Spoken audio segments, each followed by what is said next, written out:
Mic check. 1, 2. Are we recording? Hi, I'm Michelle Bernstein, an award-winning chef, restaurateur, and mom. I have a lot on my plate, including my psoriatic arthritis symptoms. That's why I was prescribed Cosentyx. It helps me move better.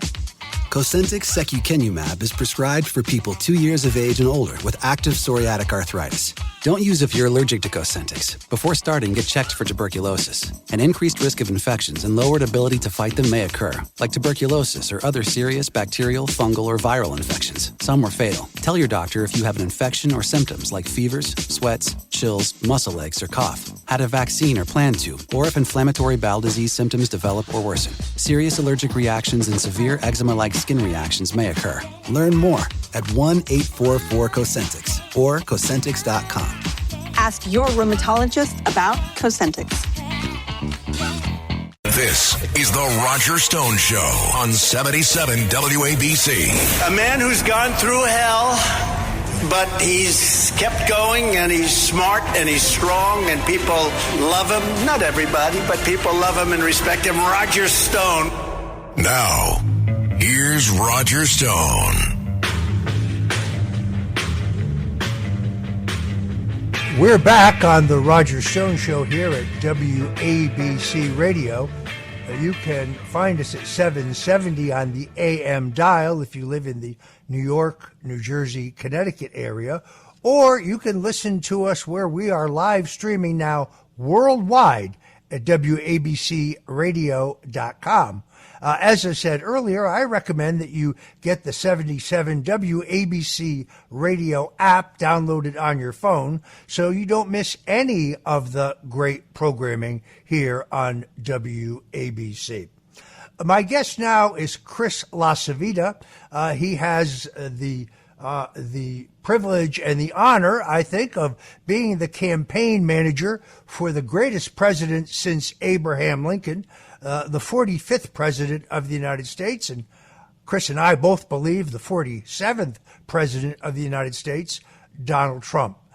Chris is a grizzled veteran of the political wars, having run the U.S. Senate campaigns of George Allen in Virginia, Pat Roberts in Kansas, a senior advisor to the Swift Boat Veterans for Truth. But Chris is also a Marine veteran of the Persian Gulf War, a graduate of Virginia Commonwealth University, and to my mind, one of the most capable, organized, and strategic thinking political operatives in the country. Chris LaCivita, welcome to the Roger Stone Show. Roger, that's a hell of an introduction. Thank you. I appreciate it. It's very nice. Very nice. Great to be here. Donald Trump's campaigns of 2016 and even 2020 were known as chaotic affairs, to say the least. Right. Donald Trump, who's been a friend of mine for 45 years, is a man who doesn't like to be handled, doesn't like to be managed, doesn't like to be packaged, doesn't like to be scripted. He's not a politician. He will never be a politician. He's a political figure. He's the leader of a movement that he always acknowledges is much bigger than himself. But this campaign is different. The Trump campaign, under the able leadership of campaign chairwoman Susie Wiles, also one of the most capable political operatives I know, and yourself, has been complimented for its efficiency, its lean nature, its technological proficiency, its seeming lack, generally speaking, of leaks.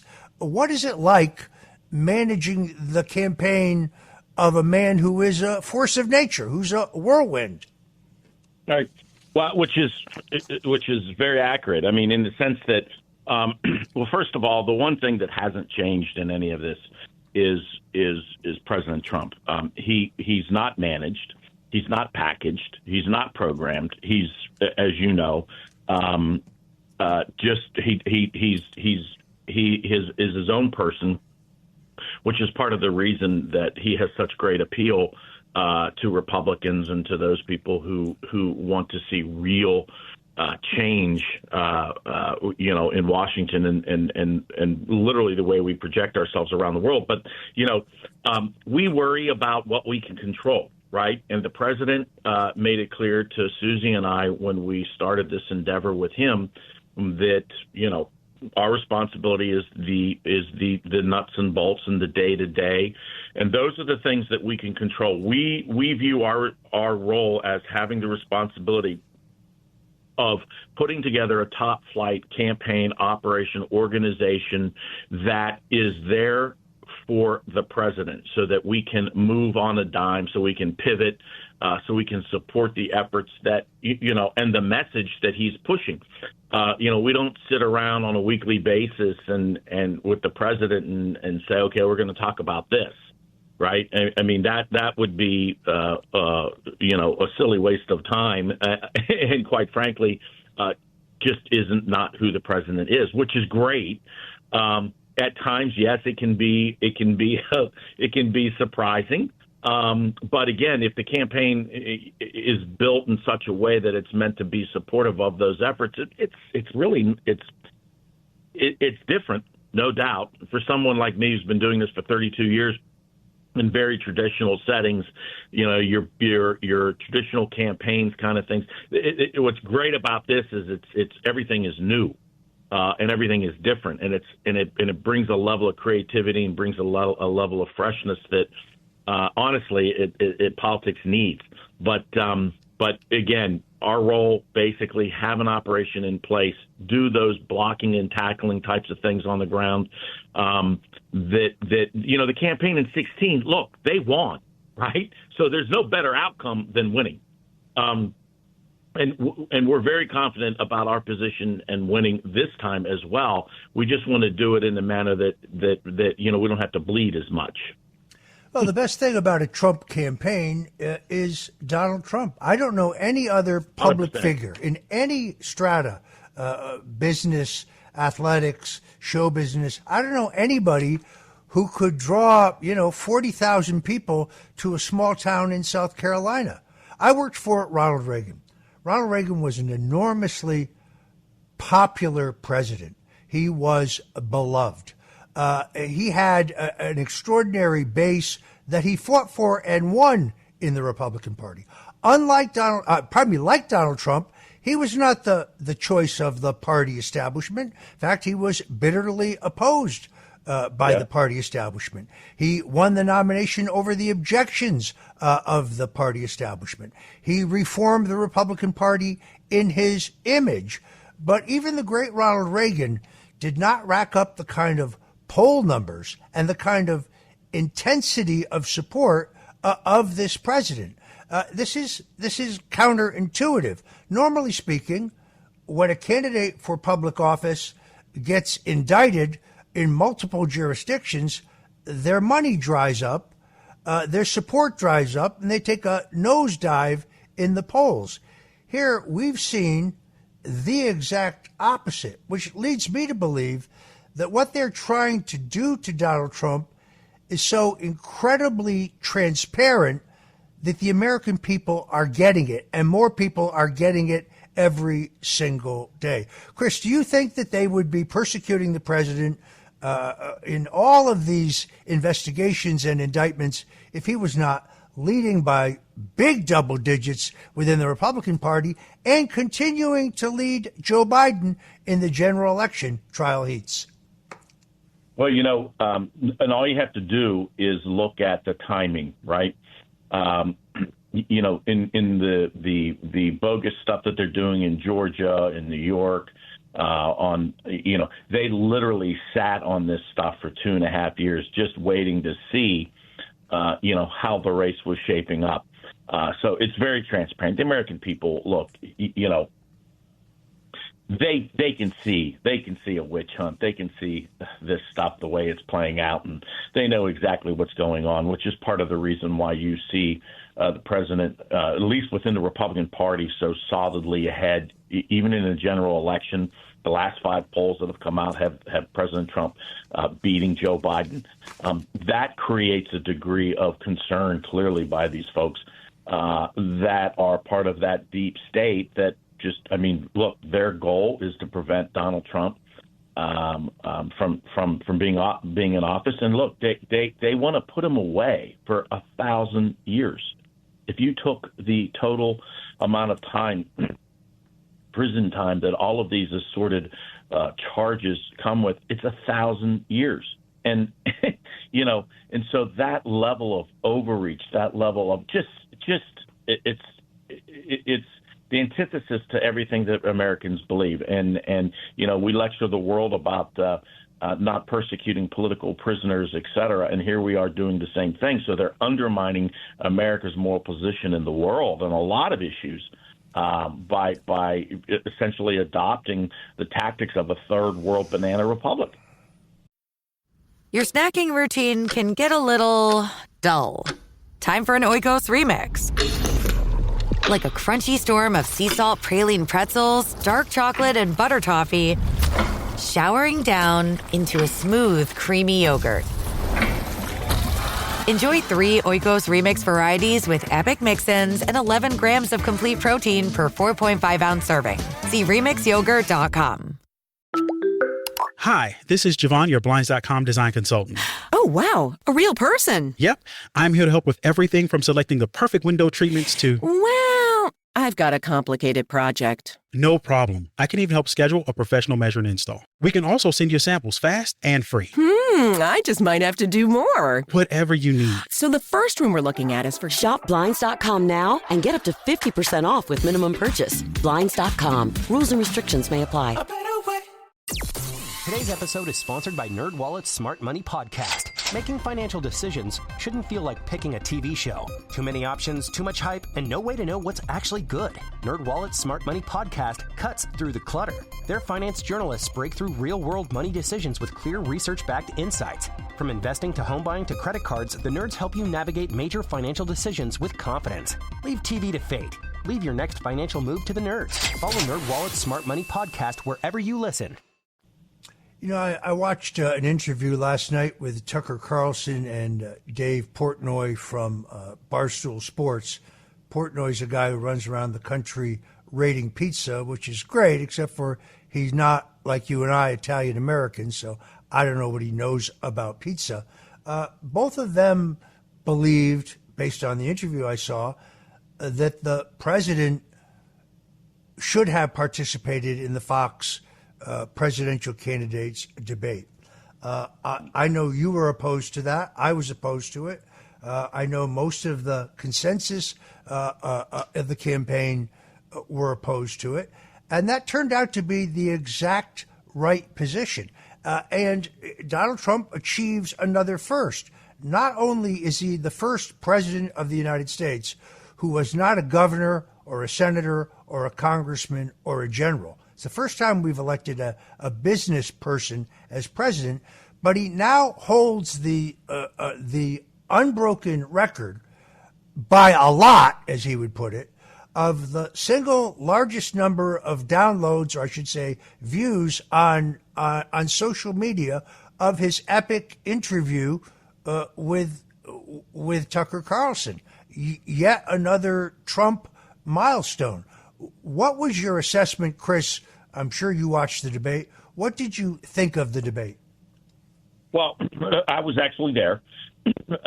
Jason Miller and I and Stephen Chung were there representing the campaign. So, part of our role was to be on site and push the president's messaging. And even though the president wasn't there in person, we were still there with a presence for the campaign, which we thought was pretty effective because we basically followed some of the candidates in the spin room and put our own positioning on how the whole thing went. But I will tell you that looking back at everything, even with the benefit of hindsight, not attending that first debate was 110% the right decision.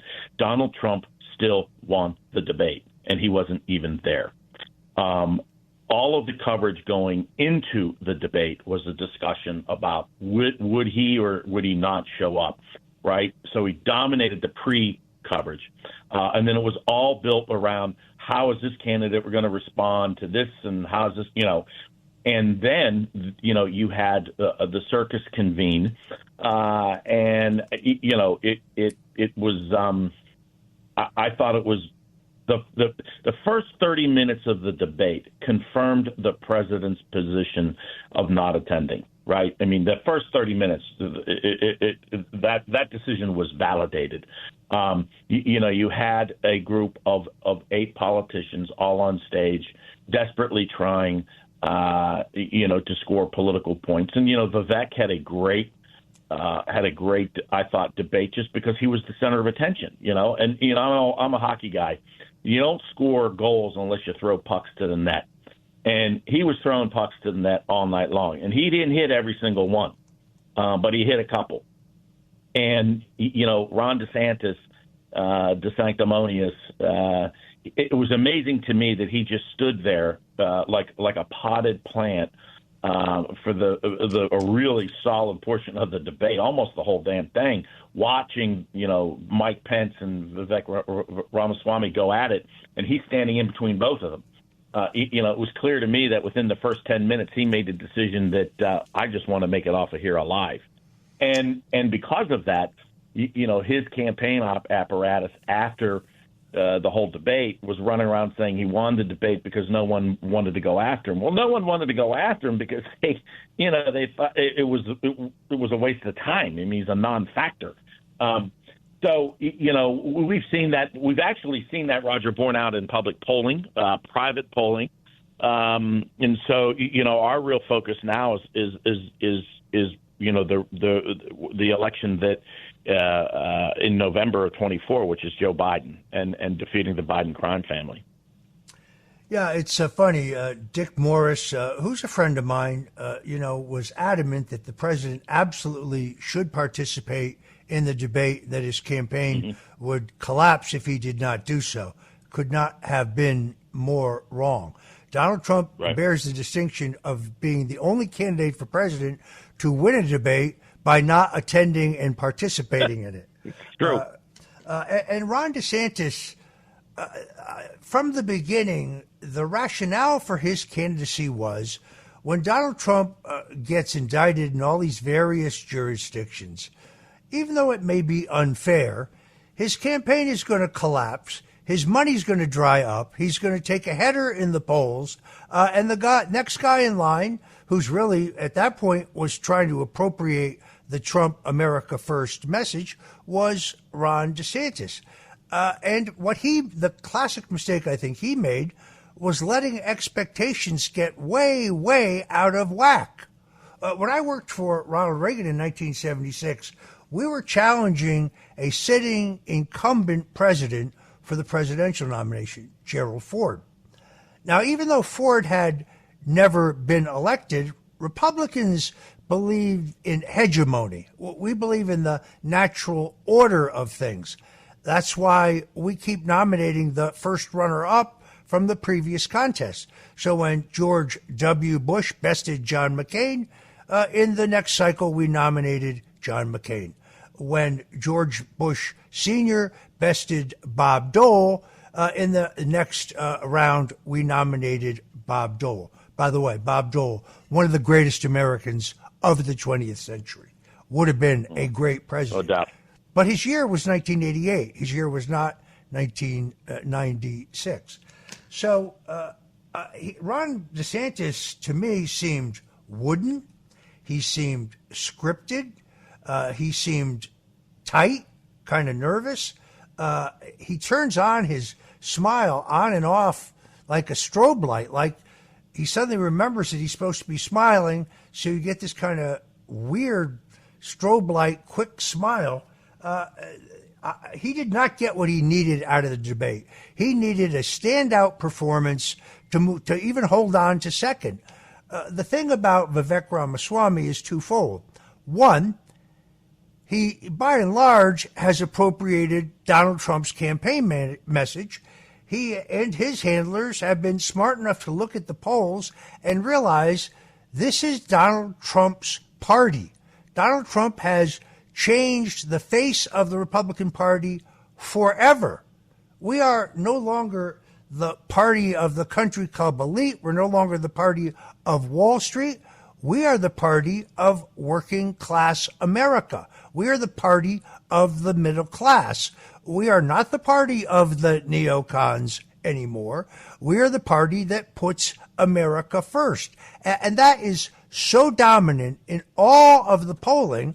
Ramaswamy, for example, showing up in Miami outside the courthouse on the day Donald Trump is arraigned there to support Donald Trump, that shows that he's running a very smart campaign. Now, it doesn't mean he's going to be nominated, but it does mean that there is at least a logic to his campaign strategy, and it's a testimony to how popular and strong Donald Trump is in the Republican Party.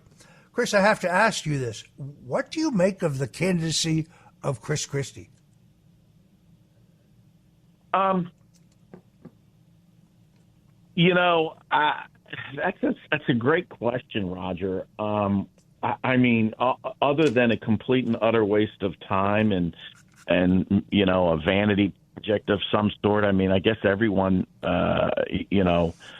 in his position at some point in time wants to be relevant again. And so, he was professing his undying loyalty, when the president was elected to the president. And, but he, I don't know. He's honest to God, Roger. I don't spend a whole lot of my time worrying about Chris Christie or even thinking about the guy because it's really not worth the time of day. But I guess it would only be viewed as relevancy. He's desperate to be relevant again. Yeah, I've seen this phenomena before. His year was 2012. He should have run. Yeah. He now knows he should have run. His time has passed. If he were the Republican nominee, he couldn't carry New Jersey today.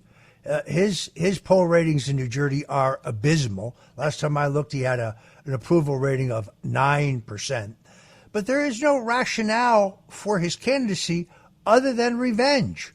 And going to the debate and acting like a bully, I don't think he helped himself at all. He's a non-factor in this race. By the way, another good reason why President Trump didn't attend the debate, when you have a 50-point lead or a 40-point lead, why would you open yourself up to being ganged up on by multiple candidates who realize that to get nominated, they have to somehow make ground on Donald Trump? And at Fox, given the Brett Baer interview a few weeks, or I guess days before the presidential debate, you didn't have to be a genius to see that the moderators were going to be hostile to Donald Trump. We're going to keep dishing up hostile questions, wanting to talk more about the persecution of Donald Trump than the issue positions of Donald Trump, which, let's face it, are well known to begin with. Everybody knows where Donald Trump stands on border security. If I had $1 for every person who said to me, you got to get the president to reverse himself on the COVID-19 vaccination. Donald Trump does not have a reverse gear. Just doesn't work that way. But anybody who watched his video yesterday should understand two things. One, another pandemic, the use of another virus in order to cripple Donald Trump in an election through the use of mail-in ballots is clearly in the game plan of those who seek to stop him from returning to the White House and restoring our constitutional values and the strength and prosperity of the United States. But secondarily, he could not have been stronger when I saw this video. No mandatory vaccinations, no mandatory masks, no lockdowns, no closing, no requirement of masks on mass transportation. I think he has just now turned this issue very much to his advantage. Chris, right now, as it stands, the president's trial in Washington, D.C., which still boggles the mind, he's being charged with questioning the outcome of an election. He's being charged with questioning the irregularities and anomalies in a federal election, and for seeking to collect documented evidence of voter fraud. He has an absolute constitutional right to do both of those things. It's very hard for me to understand how those things could be deemed to be criminal. But as someone who has stood trial in the District of Columbia and did nothing whatsoever wrong, this boggles the mind. And I go a step further. I really believe that Jack Smith's next move is going to be to charge sitting Republican members of Congress who did the same thing Donald Trump did, exercised their First Amendment rights to question the outcome of the election. Here's my question. With the trial date now set on the 4th of March, the day before the Super Tuesday primary, which is the biggest single swath of delegates awarded in the Republican nomination process, what kind of challenges does that present to the Trump campaign? Well, it only presents a challenge if you let it, right?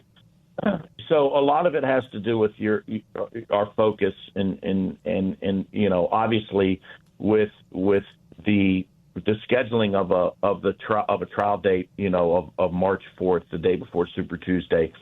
Once again, they've telegraphed their hand, they've telegraphed their intentions, their true intentions, which is this desperate attempt to keep Donald Trump off the ballot.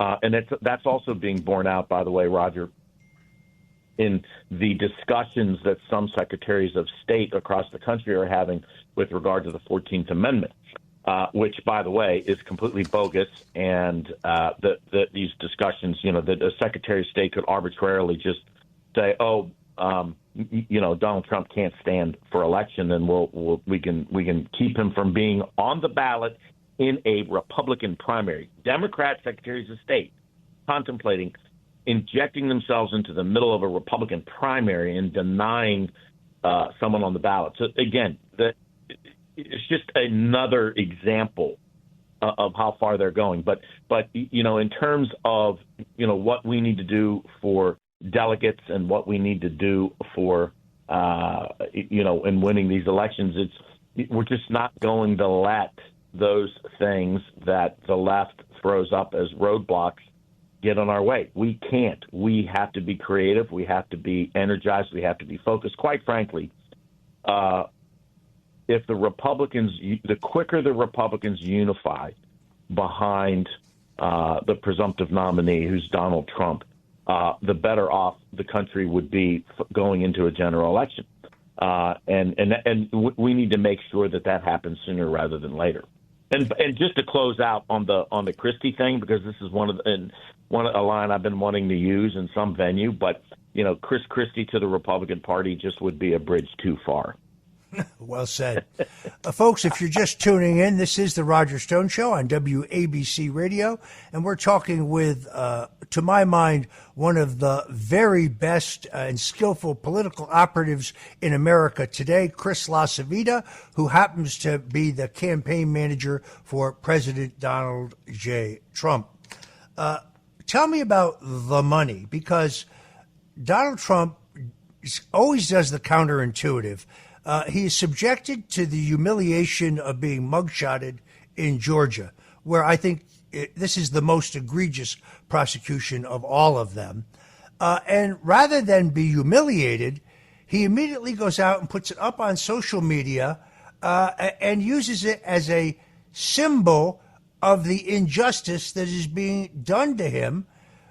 People go out. This created 1,000 memes. This is typical of Donald Trump. Rather than hide it under a bushel, he wears it like a badge. And not only is he spiked in the polls, but you've had quite an influx of money since this happened, no? Oh, well, 24 hours, it was over $7 million. We can't print the T-shirts fast enough. Over 60% of the donors that have come in right after that mugshot were new donors. So the response from not just Republicans, but just Americans in general, has been overwhelming, and has been, I think it's demonstrative of clearly the fact that people know what's going on and they see this as a grave injustice, and it's Americans' way of putting their foot down, and they're going to continue to do that, through the primary season. They're going to continue to do that in the general election, and the folks that have done this are going to reap what they sow, because it's just so much of an overreach from every from every aspect that one could think. But at the end of the day, we take solace in the fact, and I know the president does as well, in the amount of support that he's getting from the American public, from all cross sections of the American public. As a veteran of 13 national presidential campaigns myself, and by the way, I cast my last vote in a Republican primary in Florida for your candidate, Ron Paul, your candidate's father, Ron Paul. People don't understand the extent to which careful budgeting is absolutely crucial. This is where I think the Trump campaign, and particularly the skills of Susie Wiles, the campaign chairwoman, have really come into play. You have to spend your money very carefully. You have to plan for the long term. One of the reasons that Ron DeSantis' campaign is a dumpster fire is because they're extravagant expending at the front end, at the same time relying on a base of millionaire and billionaire maxed out donors and bundlers who have lost their enthusiasm based on terrible poll ratings, but people who are maxed out and can't give anymore. Whereas Donald Trump's campaign is sustained by tens of thousands of small and medium-sized contributions from ordinary people who can give multiple times. And the people planning the campaign, executing the campaign, Chris LaCivita, Susie Wiles, are carefully husbanding resources and planning for the long term. I can't stress how vitally important this is. The Bushes always did this extraordinarily well. It takes enormous discipline, but you have run an extraordinarily lean, but also an extraordinarily efficient operation, considering all the things you have to do. Clearly, the persecution of the president legally is designed to do three things. One, to sap his resources financially. Well, guess what? He's refilling the coffers quickly. The more you go after him, the more money that comes in. Secondarily, to try to get him off the campaign trail. That's not going to work either, because Donald Trump can make news wherever he is and whatever he is doing. And lastly, to try to dirty him up even further. And that's clearly failing as well, as all of the polling shows that his standing among the crucial independents continues to rise. So I think, Chris LaCivita, you are going to be at the helm of what is, without any question, one of the most historic come from behind victories in American political history. I would note that the only president who served one term as president, left the White House in a disputed election, and then came back to win the White House again was Grover Cleveland, a New Yorker. I have little doubt that under the skilled leadership of Chris LaCivita and an incredibly talented group of people who work on Donald Trump's campaign, that you are going to pull off political history, that Donald Trump is going to run the tables for the nomination. He's going to run the tables in the courts, and he is going to be returned to the White House. It is historic. It is nerve-wracking. It is breathtaking. But I have every confidence, Chris, knowing this business for 45 plus years, you are the right man for the job, and you have the candidate who is at the right time, at the right place, and the last best hope to save this nation and get us back on track. Chris LaCivita, I want to thank you for joining us here on the Roger Stone Show. Thanks, Roger. True pleasure. Really is. Many thanks. God bless you. Take care, All sir. right. There you have it, folks. Chris LaCivita, a great patriot, a veteran of the Persian Gulf War, veteran of the U.S. Marine Corps, my fellow Italian-American. I'm Roger Stone. This is The Roger Stone Show, and we'll be right back.